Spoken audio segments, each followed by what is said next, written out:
της σημαίνει Ακρόπολη ή σειρά οχυρωμένος λόφος και προέρχεται από τους πελασγούς. Κατά τη μυθολογία, χτίστηκε από το Λάρισο, γιο του πελασγού.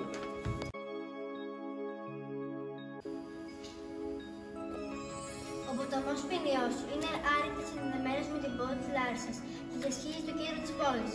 Συναντάται στη βόρεια πλευρά του λόφου Φρουρίου, κάτω από τον Άγιο Αχίλλειο και μαζί με το πάρκο Αλκαζάρ, το οποίο είναι δίπλα στο ποτάμι, δημιουργούν μια όαση πρασίνου και ηρεμίας μέσα στο κέντρο της πόλης, μόλις λίγα βήματα από την κεντρική πλατεία της Λάρισσας.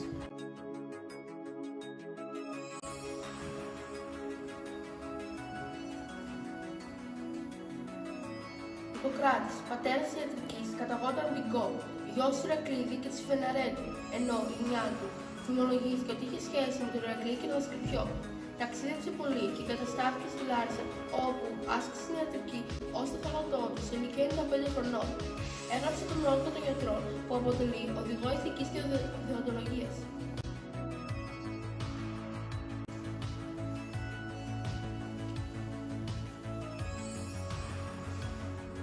Βουκεφάλας, το άλογο του Μεγάλου Αλεξάνδρου. Ένα από τα πιο γνωστά άλογα στην παγκόσμια ιστορία. Είναι το ερημητικό της πόλης.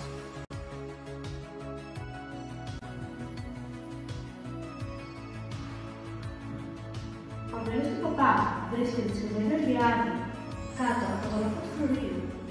Πρόκειται για το Εθνικό Κέντρο Αλευροποιίας Πλήρους, που κατασκευάστηκε το 1983 και λειτουργήσε το 1992. Το 1920 το τρίτο πρωτάθλημα πικαλιά και μετακατασκευάστηκε το 1921. Σήμερα ανοίξε το Λαρσέο.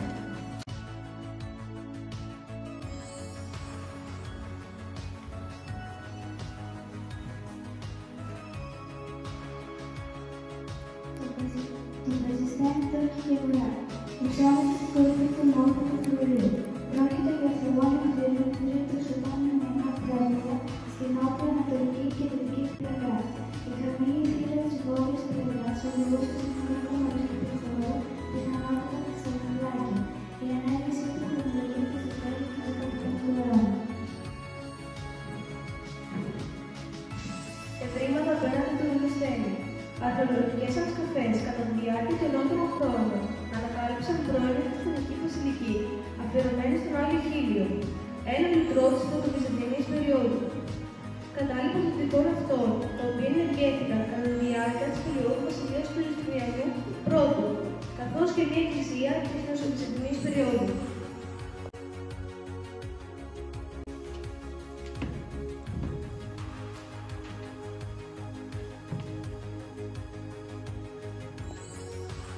Άλλος αρχαίος έργο.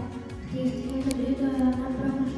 Βρίσκεται στην νότια πλευρά του λόφου Φρούριο, από κατοικιότητα δέσποιζε οχυρωμένη Ακρόπολη της πόλης. Είναι ένα από τα σημαντικότερα και μεγαλύτερα βαλμάρινα θέατρα της περίοδου, με χωρητικότητα περίπου 12.000 ατόμων. Χρησιμοποιήθηκε εκτός από παραστάσεις και για συνελεύσεις στο Θεσσαλόνικο.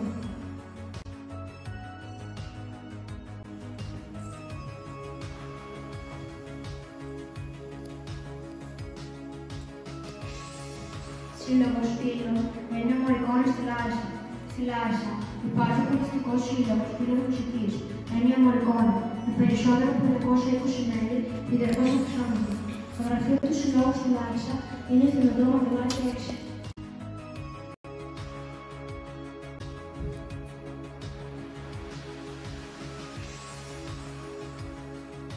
Λιπτός ποταμός.